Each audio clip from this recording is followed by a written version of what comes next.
आमोस उसका 3 अध्याय, आमोस उसका 3 अध्याय और उसका 3 पद। इसमें इस प्रकार से लिखा हुआ है, यदि दो मनुष्य परस्पर सहमत ना हो तो क्या वे एक संग चल सकेंगे? एक प्रश्न पूछ रहा है परमेश्वर का वचन कि यदि दो मनुष्य परस्पर सहमत ना हो तो क्या वो एक संग चल सकेंगे? बताइए, चल सकेंगे? चल सकेंगे क्या? नहीं चल सकेंगे। हालेलुया। तो मेरे प्रियो, हमारा जो मसीही जीवन है, हम मसीही जीवन में किसके साथ चलते हैं? परमेश्वर के साथ चलते हैं। किसके साथ चलते हैं? परमेश्वर के साथ चलते हैं। और अगर हमारी सोच परमेश्वर के अनुसार नहीं है तो क्या हम परमेश्वर की उपस्थिति को अपने जीवन में महसूस कर पाएंगे? वो पवित्र आत्मा जो उद्धार पाने के बाद हमारे जीवन में वास करता है, क्या हम उस पवित्र आत्मा की संगति में चल पाएंगे? क्या हम परमेश्वर की इच्छा के अनुसार अपने जीवन को बिता पाएंगे? नहीं बिता पाएंगे। सो मेरे प्रियो, हमें इस बात को समझने की जरूरत है कि क्या हम परमेश्वर के वचन से सहमत हैं या नहीं है? क्या हम परमेश्वर के वचन से अपने जीवन को चला रहे हैं या नहीं चला रहे? और अगर हम आज के दिन में परमेश्वर के अनुसार चलना चाहते हैं तो हमें परमेश्वर को समझना पड़ेगा, क्योंकि हमें से हर एक व्यक्ति की ये सोच है और हमें से हर एक व्यक्ति ये चाहता होगा कि हम परमेश्वर के अनुसार अपने जीवन में चलें। और हमें से हर एक व्यक्ति ये सोचता होगा कि काश हम परमेश्वर के उपस्थिति को अपने जीवन में महसूस कर सके। लेकिन ये तभी होगा जब आप परमेश्वर के वचन को अपने जीवन में सहमति से मानेंगे और अपने जीवन में उस वचन के अनुसार चलेंगे, क्योंकि परमेश्वर आपके संग तो है, लेकिन आप उसकी उपस्थिति को अपने जीवन में तभी महसूस कर पाएंगे जब आप परमेश्वर के वचन के अनुसार चलेंगे। सो इसलिए यहाँ पे लिखा हुआ है मेरे प्रियो, यदि दो मनुष्य परस्पर सहमत न हो तो क्या वे एक संग चल सकेंगे? और हमारे जीवन में अगर परमेश्वर का वचन नहीं है तो हम परमेश्वर के साथ कभी नहीं चल सकते। आमीन। चल सकते हैं क्या? कभी नहीं चल सकते। सो परमेश्वर के संग चलने के लिए हमें परमेश्वर को समझना पड़ेगा। परमेश्वर के संग चलने के लिए हमें परमेश्वर को जानना पड़ेगा कि वो परमेश्वर कैसा परमेश्वर है। सो परमेश्वर को जानने के लिए आइए हम देखते हैं कि हमारा परमेश्वर कैसा परमेश्वर है। भजन संहिता 99 अध्याय और उसके 9 पद में इसमें इस प्रकार से लिखा है, क्योंकि हमारा परमेश्वर पवित्र है। हमारा परमेश्वर कैसा है मेरे प्रियो? हमारा परमेश्वर पवित्र है। और हमें आज के दिन इस बात को समझने की जरूरत है, जो अपने जीवन में परमेश्वर को ग्रहण करना चाहते हैं और जिन्होंने अपने जीवन में परमेश्वर को ग्रहण किया है, उसे ये बात समझनी पड़ेगी कि हमारा परमेश्वर क्या है? पवित्र है। और जब मैं ये कह रहा हूं कि हमारा परमेश्वर पवित्र है तो इसका मतलब ये है कि उसमें कोई पाप नहीं है। हमारे परमेश्वर में कोई भी पाप या पाप का अंश परमेश्वर में नहीं है। वो संपूर्ण रीति से क्या है? पवित्र है। और अगर पवित्रताई का मतलब अगर हम आज के दिन समझें तो पवित्रताई का मतलब होता है कि वो सामर्थी है। और सामर्थी इसलिए है क्योंकि वो हमारे जीवन में और मनुष्य के जीवन में भलाई को करता है। उसकी पवित्रताई इसलिए बनी है क्योंकि वो भला है, और उसकी पवित्रताई इसलिए बनी है क्योंकि वो सर्वशक्तिमान परमेश्वर है। सो मेरे प्रियो, हमें इस बात को समझने की जरूरत है आज के दिन में कि हमारा परमेश्वर कैसा परमेश्वर है। अगर हम परमेश्वर के साथ चलना चाहते हैं, उसकी सहमति में हो करके चलना चाहते हैं और अपने जीवन में आशीष को पाना चाहते हैं, तो हमें समझना पड़ेगा कि हमारा परमेश्वर कैसा परमेश्वर है। हमारा परमेश्वर पवित्र परमेश्वर है। आइए एक जगह पे और देखेंगे, लय व्यवस्था उसका 19 अध्याय और उसके दूसरे पद को हम देखेंगे। इसमें इस प्रकार से लिखा हुआ है, इजराइलियों की सारी मंडली से कहे कि तुम पवित्र बने रहो, क्योंकि मैं तुम्हारा परमेश्वर यहोवा पवित्र हूँ। और यहाँ परमेश्वर का वचन क्या कह रहा है? यहाँ परमेश्वर का वचन बता रहा है मेरे प्रियो कि परमेश्वर यहोवा क्या है? पवित्र है। और अगर हम ये चाहते हैं कि हम परमेश्वर के साथ साथ चलें, अगर हम ये चाहते हैं कि परमेश्वर का पवित्र आत्मा हमसे बातचीत करे, तो हमें भी क्या बनना पड़ेगा? पवित्र बनना पड़ेगा। और इसमें लिखा हुआ है, परमेश्वर भी कह रहा है, इस्राएलियों की सारी मंडली से कह कि तुम पवित्र बने रहो। क्या कह रहा है परमेश्वर का वचन? कि हमें क्या करने के लिए कह रहा है कि पवित्र बने रहो। और क्यों पवित्र बने रहो? क्योंकि हमारा परमेश्वर पवित्र है। मेरे प्रियो, क्या आज के दिन में हम अपने जीवन में पवित्रता को ढूंढ रहे हैं? क्या हम आज के दिन में अपने जीवन में पवित्र बनने की इच्छा को रख रहे हैं? पहला पत्रस उसका 1 अध्याय उसके 15 और 16 पद को देखेंगे। इसमें इस प्रकार से लिखा है, पर जैसा तुम्हारा बुलाने वाला पवित्र है, वैसे ही तुम भी अपने सारे चाल चलन में पवित्र बनो। Hallelujah, hallelujah. हमें कैसे पवित्र बने रहना है आज के दिन में? परमेश्वर का वचन कह रहा है कि जैसा तुम्हारा बुलाने वाला पवित्र है, अर्थात जैसा हमारा परमेश्वर पवित्र है, वैसा ही हमें अपने जीवन में क्या बनना है? पवित्र बनना है। और उसमें लिखा है, वैसे ही तुम भी अपने सारे चाल चलन में पवित्र बनो, क्योंकि लिखा है, पवित्र बनो क्योंकि मैं पवित्र हूं। सो इन सारी बातों से मेरे प्रियो, हमें आज के दिन ये बात समझ में आ रही है कि हमारा परमेश्वर पवित्र है। और परमेश्वर के साथ अगर हमें सहमत होना है, तो हमें अपने चाल चलन को, हमें अपने सोच को, हमें अपने विचारों को, हमें अपनी आंखों की दृष्टि को पवित्र रखना पड़ेगा। और अगर हम आज के दिन चाहते हैं कि परमेश्वर हमारे जीवन को आशीषित करे, तो बिना पवित्रताई के हम अपने परमेश्वर से आशीष नहीं पा सकते। बिना पवित्र रहे, बिना पवित्र बने हम अपने जीवन में परमेश्वर की आशीष को कभी प्राप्त नहीं कर सकते। और इस बात को निश्चित समझिएगा कि अगर हम अपने जीवन में अपने आप को पवित्र नहीं बना रहे हैं, तो हम अपने जीवन में परमेश्वर के साथ कभी नहीं चल सकते। सो परमेश्वर का वचन ये चाहता है, परमेश्वर ये बार बार हमें ये अंकित कर रहा है, समझा रहा है परमेश्वर का वचन कि हमें पवित्र बनने की आवश्यकता है। और कैसे पवित्र बनने की आवश्यकता है? जैसे हमारा परमेश्वर पवित्र है, वैसे हमें पवित्र बनने की आवश्यकता है। लेकिन एक सवाल उठता है कि हम पवित्र कैसे बन सकते हैं? क्या कोई मनुष्य अपने आप से पवित्र बन सकता है? क्या कोई मनुष्य जिसका जन्म पाप से ही हुआ है, क्या वो अपने जीवन में स्वयं को पवित्र कर सकता है? मेरे प्रियो, हम अपने जीवन को पवित्र कभी नहीं बना सकते। अगर हमें पवित्र बनना है, तो हमें सबसे पहले अपने परमेश्वर पर विश्वास करना होगा, उसके वचन पर विश्वास करना होगा। जब हम विश्वास करते हैं मेरे प्रियो, तो वो परमेश्वर हमें अपने लहू से शुद्ध करता है और धोता है और हमारे जीवन को पवित्र करता है। अगर इसी में हम आगे पढ़ेंगे तो लिखा है 17 पद से अगर हम देखेंगे, और जबकि तुम हे पिता कहकर उससे प्रार्थना करते हो, तो बिना पक्षपात हर एक के काम के अनुसार न्याय करता है। तो अपने परदेशी होने के समय भय से बिताओ, क्योंकि तुम जानते हो कि तुम्हारा निकम्मा चाल चलन जो तुम्हारे बाप दादों से चला आता है, उससे तुम्हारा छुटकारा सोने चांदी अर्थात नाशवान वस्तुओं के द्वारा नहीं हुआ, पर निर्दोष और निष्कलंक मेमने अर्थात यीशु के बहुमूल्य लहू के द्वारा हुआ है। अर्थात यहाँ पे परमेश्वर का वचन हमें ये समझा रहा है कि हमारे पापों की जो क्षमा हुई है, वो पवित्र परमेश्वर के द्वारा हुई है। हमारे जीवन में हमारे पापों की जो क्षमा हुई है, वो हमारे परमेश्वर के द्वारा हुई है।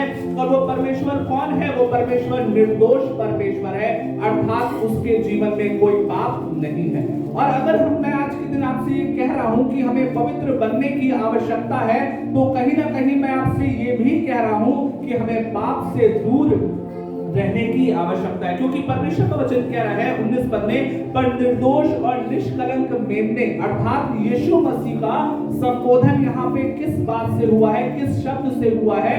निर्दोष और निष्कलंक। अर्थात यीशु मसीह के जीवन में कोई भी पाप नहीं था, वो निर्दोष था, वो निष्कलंक था, और वो ये चाहता है कि उसकी प्रजा के जो लोग हैं वो भी निर्दोष बने, निष्कलंक बने, अर्थात उसके जैसा पाप, उसके जैसा पवित्र बने। सो मेरे प्रियो, हमें आज के दिन इस बात को समझने की आवश्यकता है कि उसका लहू, जो बहुमूल्य लहू है, वो हमारे सभी पापों को धोता है, हमें हमारे सभी पापों के गुनाहों को यीशु मसीह का लहू शुद्ध करता है, पवित्र करता है, जिसके द्वारा हम अपने जीवन में पवित्र हो जाते हैं। सो हमें आज के दिन क्या करने की जरूरत है? हमें परमेश्वर के उस सुसमाचार को विश्वास करने की जरूरत है, जिस सुसमाचार के द्वारा हमारा उद्धार होता है, और जब हम उद्धार पाते हैं तो हमारे जीवन में परमेश्वर हमें पवित्र करता है।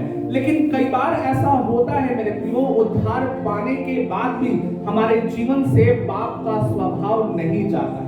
कई बार हमारे जीवन में ऐसा होता है कि हम उद्धार को पा लेते हैं, लेकिन हमारे जीवन की सोच, हमारे जीवन की मानसिकता जो अपवित्र होती है वो बनी रहती है कभी कभी, और वो हमारे जीवन से नहीं जाती है। सो आइए हम देखेंगे इफिसियों उसका 5 अध्याय उसके 3 से 6 पद को। इफिसियों 5 अध्याय उसके 3 पद से हम देखेंगे, जैसा पवित्र लोगों के योग्य है वैसा तुम में भी व्यभिचार और किसी प्रकार के अशुद्ध काम या लोभ की चर्चा तक न हो, और न निर्लज्जता, न मूर्खता की बातचीत की, न ठट्ठे की, क्योंकि ये सब बातें शोभा नहीं देती, वरन धन्यवाद ही सुना जाए। सो परमेश्वर का वचन हमें ये समझा रहा है मेरे प्रियो कि हमारे जीवन में अगर हम पवित्र बने रहना चाहते हैं, यीशु का लहू तो हमें पवित्र कर दिया है, लेकिन अगर हम अपने जीवन में पवित्र बने रहना चाहते हैं तो हमें शिक्षा लेनी पड़ेगी। अगर हम अपने जीवन में पवित्र बने रहना चाहते हैं तो हमें परमेश्वर के वचन की जानकारी होना आवश्यक है, क्योंकि अगर परमेश्वर के वचन का ज्ञान हमें नहीं होगा तो हम नष्ट हो जाएंगे। और बाइबल कहता है कि ज्ञान ना होने के कारण मेरी प्रजा नष्ट हो जाती है। सो हमें ज्ञान पाना जरूरी है, और वचन का ज्ञान पाना जरूरी है। ये कोई संसारिक ज्ञान नहीं है, परंतु ये ऐसा ज्ञान है जो आपके आत्मा को जीवित रखता है, परमेश्वर की सहमति में चलाता है, और अनंत जीवन का वारिस बनाता है। और उसमें लिखा है जैसा पवित्र लोगों के योग्य है, अर्थात हम सभी जो हैं, जितने लोग यीशु मसीह के लहू से धोए गए हैं वे पवित्र लोग हैं। आज के दिन अब अपने जीवन को ये मत कहिए कि मैं पापी हूँ। हम कौन हैं? हम पवित्र लोग हैं, क्योंकि हम यीशु मसीह के लहू से क्या किए गए हैं? धोए गए हैं। और अगर हम आज के दिन भी अपने जीवन को पापी कह रहे हैं तो इसका मतलब यीशु का लहू हमें पवित्र नहीं कर पाया। सो हम कौन लोग हैं? हम पवित्र लोग हैं। और वचन क्या कह रहा है? जैसा पवित्र लोगों के योग्य है। और पवित्र लोगों के योग्य कौन सी बातें हैं, उनका कौन सा चाल चलन है, उनकी कौन सी आदत है जो उनको अपने जीवन में नहीं करने की आवश्यकता है। इसमें लिखा है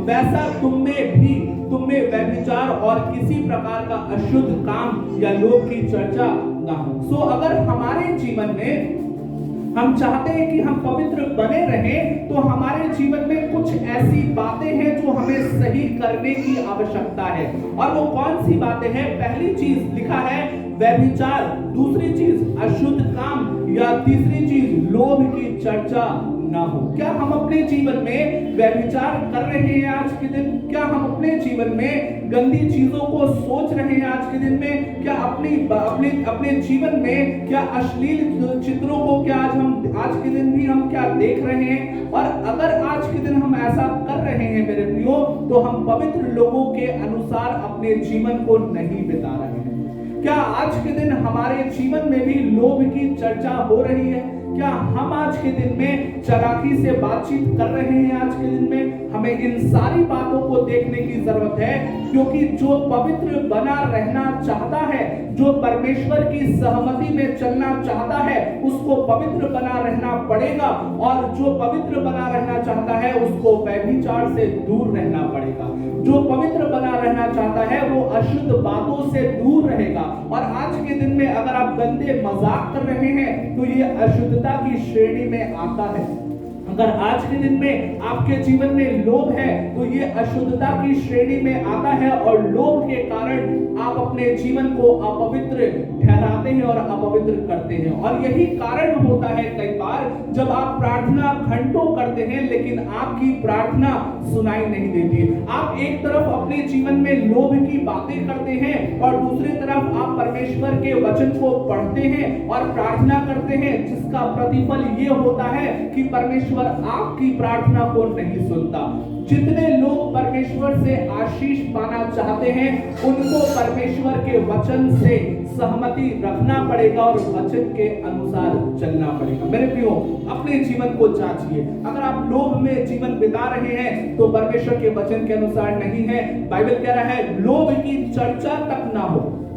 लोभ करना तो दूर, लेकिन क्या कह रहा है वचन, चर्चा तक ना हो। अर्थात हमारे मन में लोभ के बारे में अगर हम सोच रहे हैं तो ये परमेश्वर के लिए ग्रहण योग्य नहीं है। और हमारा परमेश्वर कैसा है? मनों को जांचने वाला परमेश्वर है। अपने जीवन को पवित्र कीजिए। लिखा है और न निर्लज्जता, न मूर्खता की बातचीत की, न ठट्ठे की, क्योंकि ये सब बातें शोभा नहीं देती। अगर आज के दिन हमारा जीवन ठट्ठों में है, पंचायत में है, जो बातें जरूरी नहीं है, आवश्यक नहीं है, हम उसके विषय में अगर बातचीत कर रहे हैं तो कहीं ना कहीं हम अपने जीवन को परमेश्वर के नजर में अपवित्र ठहरा रहे हैं। और परमेश्वर क्या चाहता है कि हम अपने जीवन को पवित्र करें। परमेश्वर क्या चाहता है? इजराइलियों के जीवन में क्या चाहता है? हम आज के दिन क्या है? हम इजराइल हैं परमेश्वर के। विश्वासी लोग कौन है? इजराइल है, क्योंकि परमेश्वर ये चाहता है कि परमेश्वर की तरह हम पवित्र बने। अपने जीवन को जांचिए मेरे प्रियो। और इससे और गहरी बात अगर हम देखेंगे तो कुलुसियों उसका 3 अध्याय उसका 5 पद इसमें लिखा है, इसलिए अपने उन अंगों को मार डालो जो पृथ्वी पर है। क्या कह रहा है परमेश्वर वचन? अपने उन अंगों को मार डालो जो पृथ्वी पर है। और ये कौन से हैं? लिखा है अर्थात व्यभिचार, अशुद्धता, दुष्कामना, बुरी लालसा और लोभ जो मूर्ति पूजा के बराबर है। आज के दिन हो सकता है कि हम मूर्ति पूजा नहीं कर रहे हैं। आज के दिन हो सकता है कि हमने मूर्ति पूजा करना बंद कर दिया है, लेकिन मेरे प्रियो हमें इस बात को समझने की आवश्यकता है कि कहीं ना कहीं अगर आप अपने जीवन से व्यभिचार के पाप को कर रहे हैं, कहीं ना कहीं आप अपने जीवन में अशुद्धता के पाप को कर रहे हैं, दुष्कामना कर रहे हैं, बुरी लालसा रख रहे हैं, लोभ की बातें कर रहे हैं, तो ये सारी बातें किसको मिलाकर दर्शाती है कि आप मूर्ति पूजा कर रहे हैं। आज के दिन अपने जीवन में इस ज्ञान की बातों को रखिए और अपने जीवन में अपने इन अंगों को मार लीजिए। और परमेश्वर ये इन बातों को अंग क्यों कह रहा है? क्योंकि संसारिक मनुष्य के जीवन में ये उनके जीवन का आधार होता है कि लोग व्यभिचार, लोभ, अशुद्ध बातें अपने जीवन में रखते हैं। परमेश्वर चाहता है कि जैसा पवित्र लोगों के लिए भला है, जैसा पवित्र लोगों को होना चाहिए, और वो कैसा होना चाहिए कि हमें व्यभिचार नहीं करना है, केवल करना ही नहीं है परंतु इन बातों को अपने जीवन से मार देना है। अर्थात इन बातों के लिए हमें मर जाना है, अर्थात इन बातों को हमें अपने मन में भी नहीं लाना है, अपने चाल चलन में भी नहीं लाना है, और इन बातों के विषय में हमें सोचना भी नहीं है। क्या आज के दिन आप अपने जीवन को पवित्र बना रहे हैं?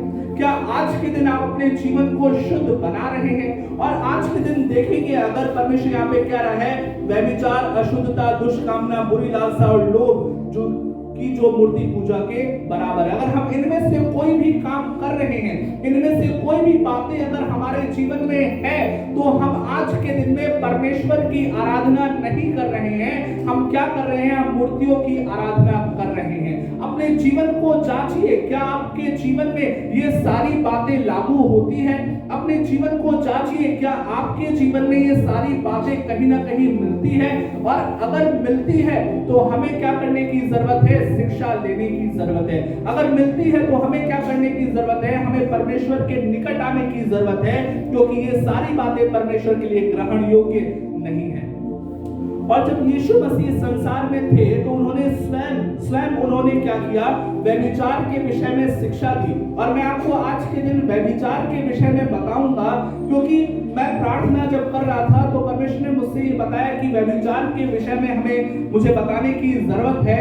कई ऐसे लोगों ने अपना जीवन नष्ट कर लिया व्यभिचार की वजह से। कई ऐसे लोगों ने अपने जीवन की सफलता को खो दिया व्यभिचार के वजह से। और जब प्रभु यीशु मसीह स्वयं इस पृथ्वी पर थे तो उन्होंने भी व्यभिचार के विषय में शिक्षा दी थी। मत्ती रचित सुसमाचार उसका 5 अध्याय उसके 27 पद से हम पढ़ेंगे। इसमें इस प्रकार से लिखा हुआ है, तुम सुन चुके हो कि कहा गया था व्यभिचार न करना। अभी मैंने क्या बताया कि व्यभिचार अगर आप कर रहे हैं तो आप भले ही मूर्ति पूजा नहीं कर रहे होंगे, लेकिन परमेश्वर की नजर में आप मूर्ति पूजा कर रहे हैं। और हम देखेंगे आज के दिन में व्यभिचार का मतलब क्या है। इसमें लिखा है, तुम सुन चुके हो कि व्यभिचार की कहा गया था व्यभिचार न करना, परंतु मैं तुमसे यह कहता हूं कि जो कोई किसी स्त्री पर कुदृष्टि डाले वह अपने मन में उससे व्यभिचार कर चुका है। आज के दिन मेरे प्रियो, हो सकता है कि हम अपने जीवन में शारीरिक रूप से किसी से व्यभिचार न करें, लेकिन हमारा जो मन है आज के दिन में, मन हमारा सब बातों में धोखा देने वाला है। बाइबल इस बात को बताता है। और हमारे मन में कई बार हम क्या करते हैं, किसी स्त्री के विषय में या कोई स्त्री किसी पुरुष के विषय में मन में कुदृष्टि डालती है और मन में सोचने लगती है। और हो सकता है व्यभिचार का मतलब क्या है मेरे प्रियो, जो सेक्स है वो सेक्स बुरी चीज नहीं है परमेश्वर के नजर में, परंतु अगर ये शादी से बाहर किया गया है तो ये व्यभिचार कहलाता है। अगर कोई स्त्री आपकी पत्नी नहीं है और उसके विषय में आप कुदृष्टि डाल रहे हैं तो आप व्यभिचार कर रहे हैं। कोई बहन का अगर कोई पति नहीं है और उस लड़के या उस व्यक्ति उस पुरुष के विषय में अगर कुदृष्टि डाल रही है तो वो व्यभिचार कर रही है। सो मेरे प्रियो, परमेश्वर का वचन यहाँ पे ये कह रहा है कि इंसान हो सकता है कि अपने कर्मों में व्यभिचार न करे, लेकिन आज के दिन में कई ऐसे लोग मिल जाते हैं जो अपने मनों में गलत विचार को रखते हैं। और जब हम अपने मनों में गलत विचार को रखते हैं तो हम मन में ही क्या करते हैं? व्यभिचार करते हैं। और परमेश्वर क्या चाहता है कि हम अपने मनों को शुद्ध रखें। परमेश्वर क्या चाहता है कि अगर हमें उसके साथ चलना है, अगर हमें उसकी सहमति में चलना है, तो हमें अपने मन को, अपने हृदय को, अपने चाल चलन को पवित्र रखने की आवश्यकता है। और इसके बाद देखिए क्या लिखा है, परंतु मैं तुमसे यह कहता हूं कि जो कोई किसी स्त्री पर कुदृष्टि डाले वह अपने मन में उससे व्यभिचार कर चुका। यदि तेरा दाहिना आंख तुझे ठोकर खिलाए तो उसे निकाल कर फेंक दे, क्योंकि तेरे लिए यह भला है कि तेरे अंगों में से एक नष्ट हो जाए और तेरा सारा शरीर नरक में न डाला जाए। यदि तेरा दाहिना हाथ तुझे ठोकर खिलाए तो उसको काट कर फेंक दे, क्योंकि तेरे लिए यही भला है कि तेरे अंगों में से एक नष्ट हो जाए और तेरा सारा शरीर नरक में न डाला जाए। सो परमेश्वर यहाँ पे एक उपमा दे रहा है। परमेश्वर का वचन यहाँ ये नहीं कह रहा है कि अगर तेरी आंख अगर तुझे व्यभिचार के लिए प्रेरित कर रही है तो अपने आंख को निकाल दे। परमेश्वर का वचन ये नहीं कह रहा है, परंतु परमेश्वर का वचन ये कह रहा है, ये एक उपमा है, एक संबोधन किया है, मेटाफोर कहते हैं इंग्लिश में इसको। ये एक संबोधन है और संबोधन इसलिए किया है क्योंकि प्रभु ये बता रहा है कि इंसान के जीवन में जो मन होता है, मन एक पहली कड़ी होती है जब हम अशुद्धता में गिरते हैं।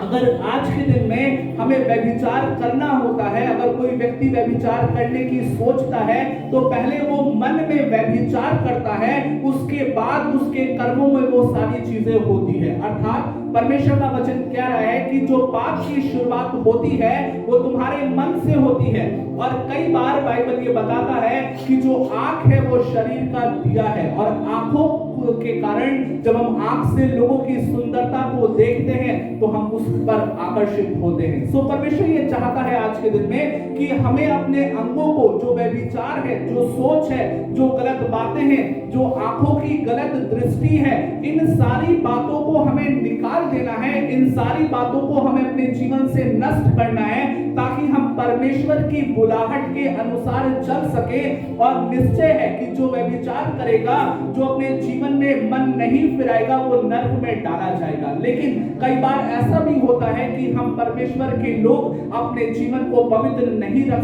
रख पाते हैं। इसलिए परमेश्वर का वचन आपसे और हमसे ये बातें कर रहा है कि हमें कैसे पवित्र बनना है। जैसा हमारा बुलाने वाला पवित्र है, वैसा हमें क्या बनना है? पवित्र बनना। वो परमेश्वर ऐसा परमेश्वर था कि उसने व्यभिचारिणी को देख करके उसने अपने जीवन में व्यभिचार नहीं किया, परंतु उसने व्यभिचारिणी को देख करके उसे क्षमा किया।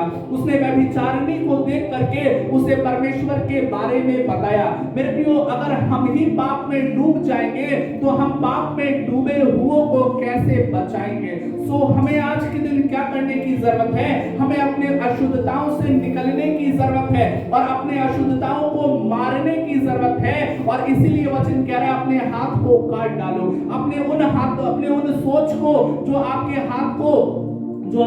हाथों को अंकित करता है बुरे काम करने के लिए, उन सोचों को हमें क्या करने की जरूरत है? काट डालने की जरूरत है, निकालने की जरूरत है। क्योंकि जब तक हम परमेश्वर के वचन के अनुसार नहीं बनेंगे, तब तक हम परमेश्वर की सेवा नहीं कर पाएंगे। मेरे प्रियो, इस बात को निश्चित जानिएगा कि अगर आपकी मानसिकता परमेश्वर के वचन के अनुसार नहीं मिलती है तो आप प्रभु की सेवा नहीं कर सकते। अगर आप आज के दिन अपने जीवन को परमेश्वर के अनुसार नहीं बना रहे हैं तो आप परमेश्वर की सेवा कभी नहीं कर सकते।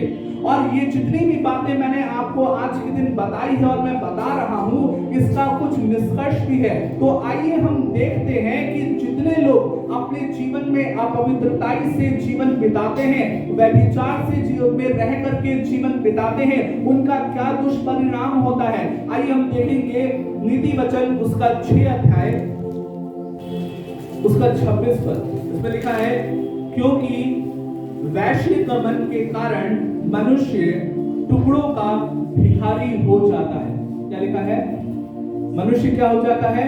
टुकड़ों का भिखारी हो जाता है। जब हम अपने जीवन में अपवित्रता से अपने जीवन को बिताते हैं और अपने जीवन में परमेश्वर के अनुसार जीवन नहीं बिताते हैं, तो हमारे जीवन में गरीबी आ जाती है। हमारे रोजगार, कई बार मैंने देखा है लोगों के जीवन में, विश्वासियों के जीवन में मैंने देखा है, मैं जब विश्वासियों के लिए प्रार्थना करता हूं तो कई बार परमेश्वर मुझे कारण भी बताते हैं। और जब कई बार मैंने देखा लोगों के जीवन में, बहुत ध्यान से सुनिएगा आप लोग ना, हालेलुया हालेलुया। जितने लोग आज के दिन ध्यान से नहीं सुन रहे वो ध्यान से सुनेंगे। कई बार मैं जब प्रार्थना करता हूं तो परमेश्वर मुझे बताते हैं, पवित्र आत्मा मेरी अगुवाई करते हैं और मैं परमेश्वर से पूछता हूं कि क्या कारण है कि इसके जीवन में धन की आशीष नहीं है।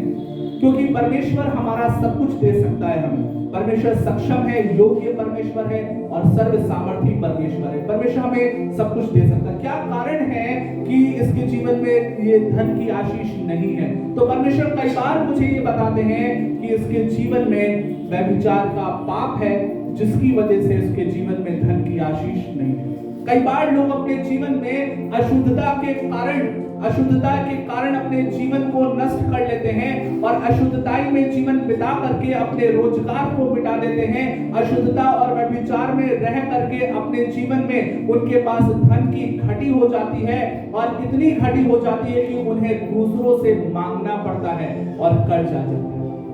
ये कारण है मेरे प्रियो, ये कारण यही है। इसमें लिखा है, क्योंकि वैश्विक गमन के कारण मनुष्य टुकड़ों का भिखारी हो जाता है। और सोचिए, भिखारी सी दशा एक मनुष्य की हो जाती है। एक दिन था जब मनुष्य फ्लरिश कर रहा था, मनुष्य अपने जीवन में बहुतायत से आशीषित था धन के कारण, लेकिन जब उसके जीवन में व्यभिचार का पाप हुआ, अशुद्धता का पाप हुआ, उसका जीवन पवित्रताई में नहीं आता है, तो वो क्या हो जाता है? वो भिखारी बन जाता है। इसमें लिखा है, उसी के बाद लिखा है, परंतु व्यभिचारिणी अनमोल जीवन का आहार कर लेती है। क्या लिखा है? हमारा जीवन भी व्यभिचार के कारण कई बार जो होता है वो नष्ट हो जाता है। हमारे जीवन में व्यभिचार के पाप होने के कारण हमारा जीवन क्या हो जाता है? मिट जाता है। हमारे मरने की स्थिति आ जाती है। कई बार मैंने लोगों के जीवन में देखा कि व्यभिचार के कारण उनका जीवन बीमारियों में पड़ जाता है और बीमारियों में फंस जाता है। और वो ऐसी बीमारी होती है मेरे प्रियो जिसकी कोई औषधि नहीं होती। बाइबल कहता है कि इसकी बीमारी की इसकी बीमारी इसके रोग की कोई औषधि नहीं है। हमारे जीवन में भी जब हम अशुद्धताई में जीवन बिताते हैं तो हमारे रोग की हमें कोई औषधि नहीं मिलती। एक बार डॉक्टर टीजीएस दिनकरन सर जब प्रार्थना कर रहे थे एक परिवार में जाकर के, तो एक महिला के जीवन में दुष्ट आत्मा थी और परमेश्वर ने उनकी अगुवाई किया कि ये महिला के अंदर दुष्ट आत्मा इसलिए है क्योंकि इसका पति जो है वो व्यभिचार में डूबा हुआ है। कई बार हमारे जीवन में मेरे प्रियो हम अपने पारिवारिक लाइफ को, अपने पारिवारिक जीवन को स्पॉइल कर लेते हैं, नष्ट कर लेते हैं अपने जीवन में व्यभिचार करने के द्वारा। मेरे प्रियो हमें आनंद तो बहुत मिलता है व्यभिचार करने में, लेकिन जब हम इस कार्य को करेंगे तो आप इस बात को निश्चित जानिए कि आप अपने जीवन को नष्ट करेंगे और आप अपने जीवन में परमेश्वर की आशीष को कभी नहीं प्राप्त कर पाएंगे। और क्या कारण है कि मैं इस बात के विषय में जिक्र कर रहा हूं? क्योंकि शैतान का ये हथियार है। अगर आप जवानों को देखें तो शैतान का ये हथियार है कि जवान लोग और कई सारे लोग आज के दिन इस पाप के कारण परमेश्वर से दूर हो रहे हैं। ये शैतान का हथियार है जो आपकी आत्मिकता को नष्ट कर सकता है। अगर हम 29 पद को पढ़ें तो देखिए क्या लिखा है?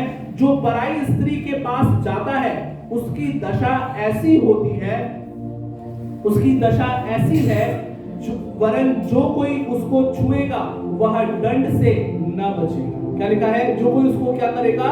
पराई स्त्री को या पराई पुरुष को, दोनों के लिए संबोधन है। इसमें ये मतलब नहीं है कि लड़कियों के लिए छूट है ना?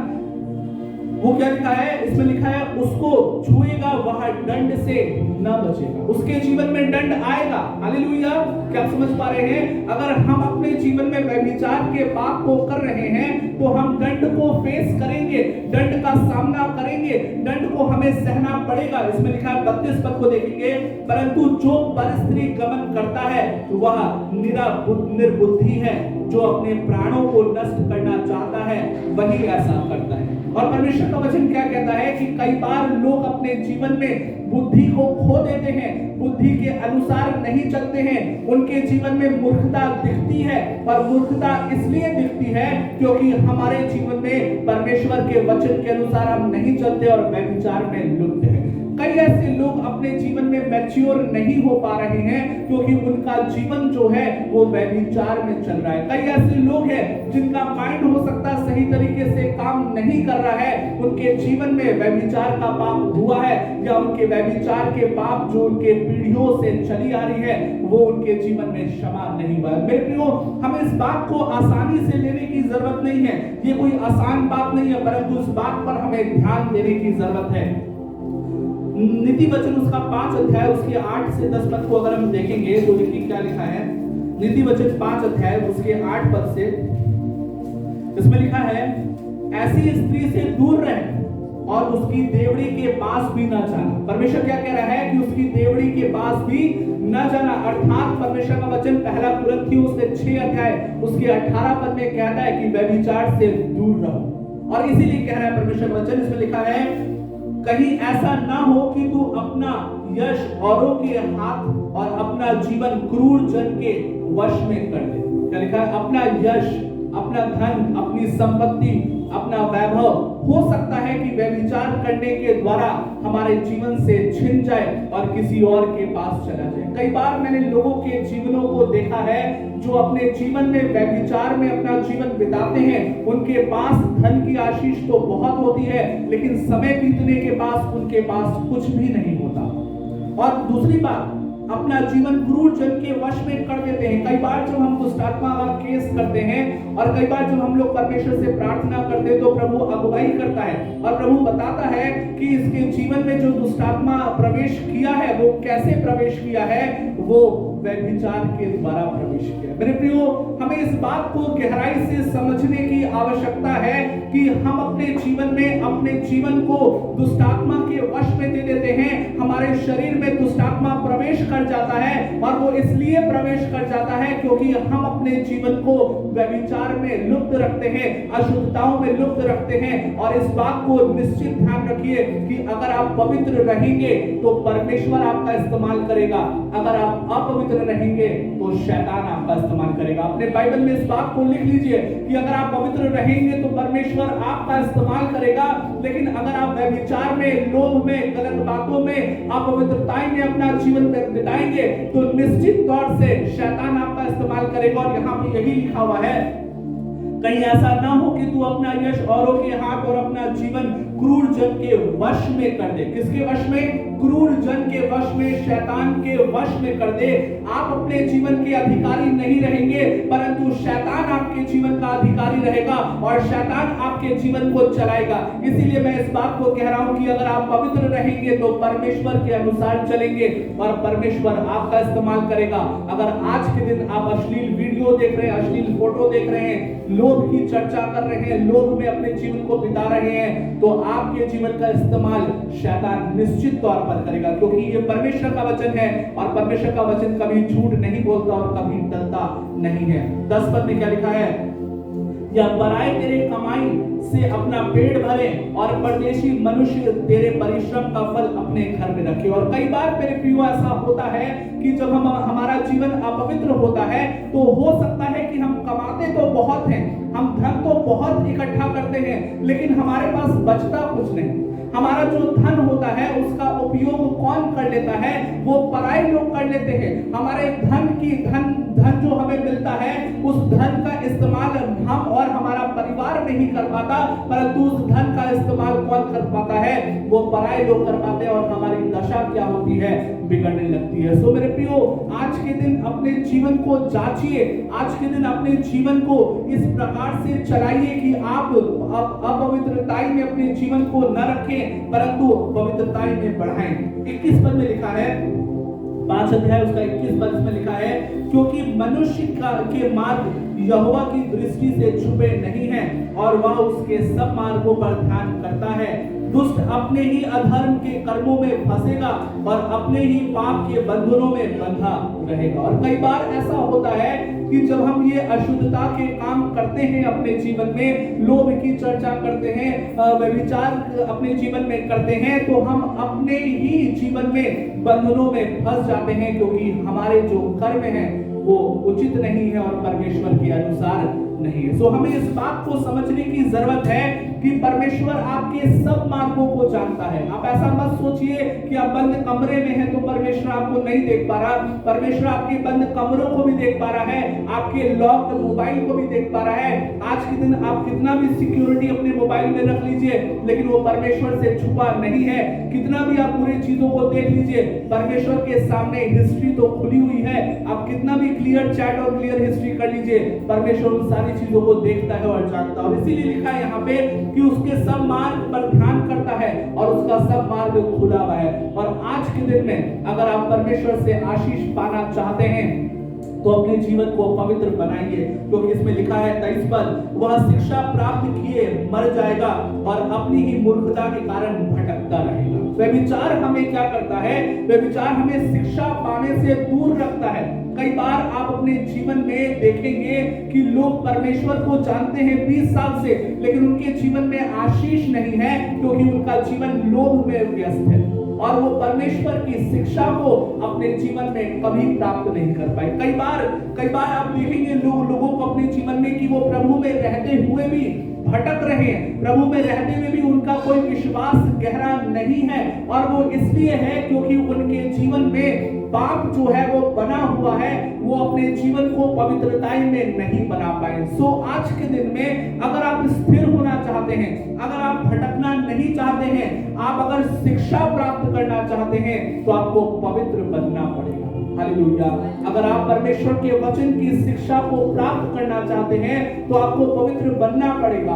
और मैं जब ये वचन तैयार कर रहा था मेरे प्रियो, तो मैं स्मरण कर रहा था अपने जीवन के विषय में और मैं परमेश्वर से ये बोलता था, परमेश्वर से ये चाहता था। मेरे प्रियो, मैंने कभी बाइबल कॉलेज में मैं नहीं गया हूँ और मैंने कोई बहुत अच्छी ट्रेनिंग या रेगुलर ट्रेनिंग नहीं लिया, लेकिन मैं परमेश्वर का धन्यवाद करता हूँ कि प्रभु ने मुझे शिक्षा दिया और हम लोग बीते वर्ष में बाइबल क्लास चलाने पाए। और जब मैं इस विषय के लिए मनन कर रहा था तो प्रभु मुझे बता रहे थे और मैं ये अनुभव कर पा रहा था कि कैसे मैं प्रार्थना करता था। और हमें आज के दिन इस बात को समझने की आवश्यकता है कि अगर आप प्रभु के गुप्त बातों को समझना चाहते हैं तो किसी और के साथ गुप्त में मत रहिए।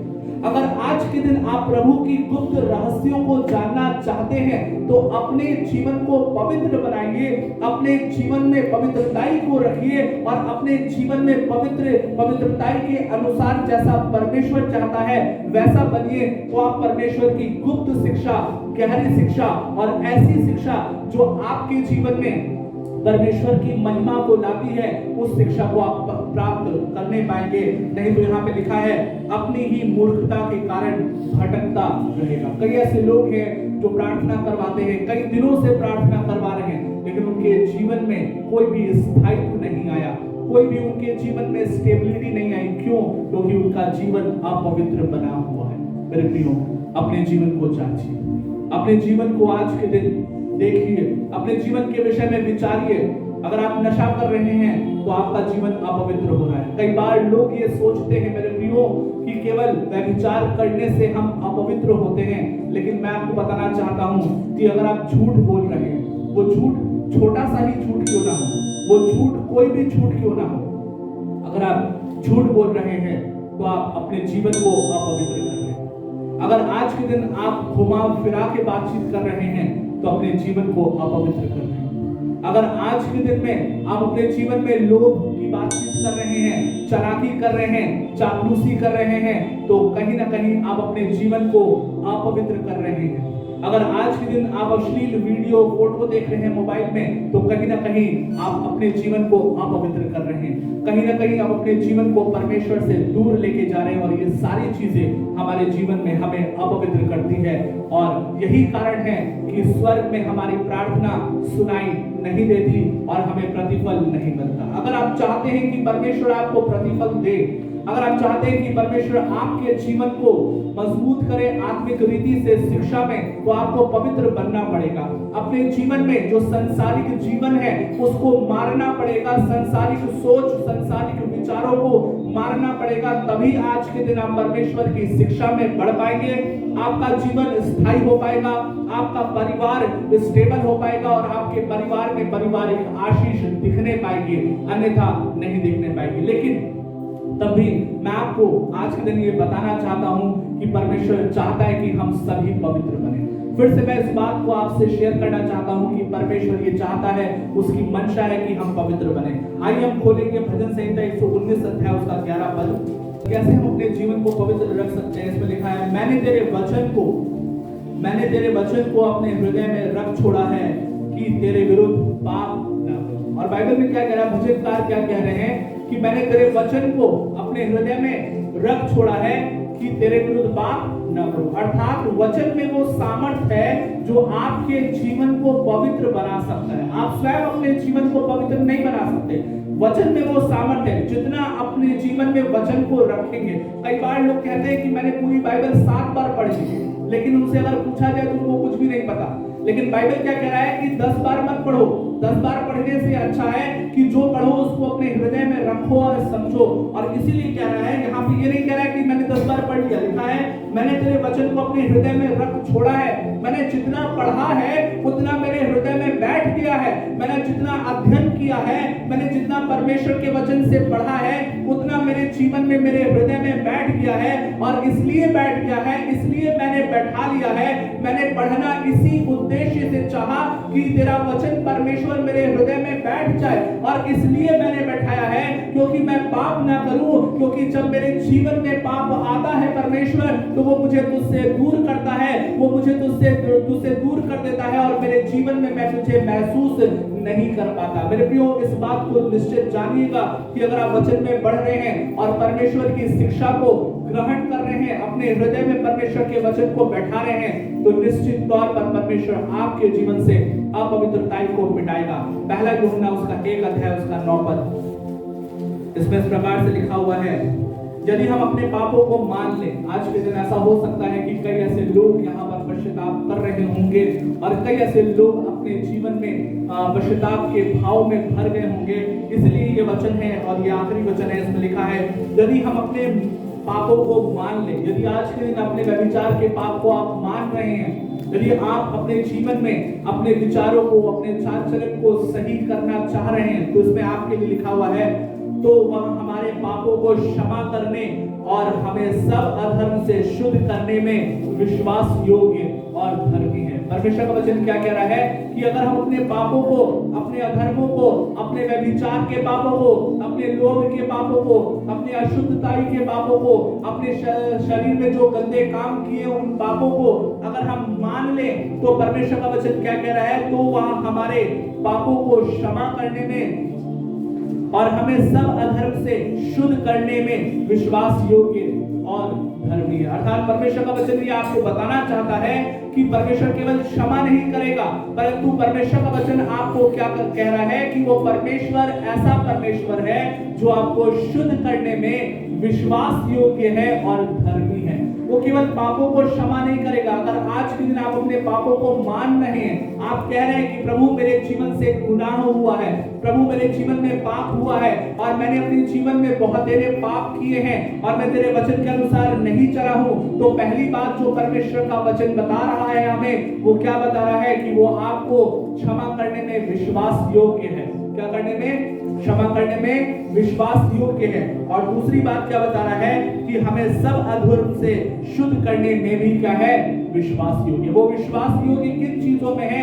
वो धर्मी किन चीजों में है? हमें क्षमा करने में और दूसरी बात हमें शुद्ध करने में, अर्थात हमें पवित्र बनाने में। क्योंकि परमेश्वर की मनसा है मेरे प्रियो कि हम उसके साथ चले, क्योंकि परमेश्वर की मनसा है कि मनुष्य परमेश्वर के साथ रहे और इसीलिए यीशु मसीह स्वर्ग छोड़कर पृथ्वी पर आए ताकि हम मनुष्यों को सुसमाचार सुना करके परमेश्वर से जो रिश्ता टूट गया था उसको फिर से जोड़ दें और स्वर्ग के राज्य का वारिस बनाएं। परमेश्वर की मनसा तो है कि वो आप मनुष्यों और हम मनुष्यों के साथ चले, लेकिन अगर आपकी मंशा है मेरे प्रियो, तो आप इस वचन को अपने जीवन में फिर से सोचिएगा, दोहराइएगा और अपने जीवन में अगर आपके जीवन में कोई पाप है, अशुद्ध बातें हैं और लोभ की बातें हैं, तो उसको छोड़ करके परमेश्वर के वचन के अनुसार चलने का प्रयास कीजिएगा और परमेश्वर से सामर्थ मांगिएगा, क्योंकि वो आपको क्षमा करने में और आपको शुद्ध करने में और आपको सामर्थ देने में विश्वास योग्य है और धर्मी है। आमीन। आइए प्रार्थना में चलेंगे।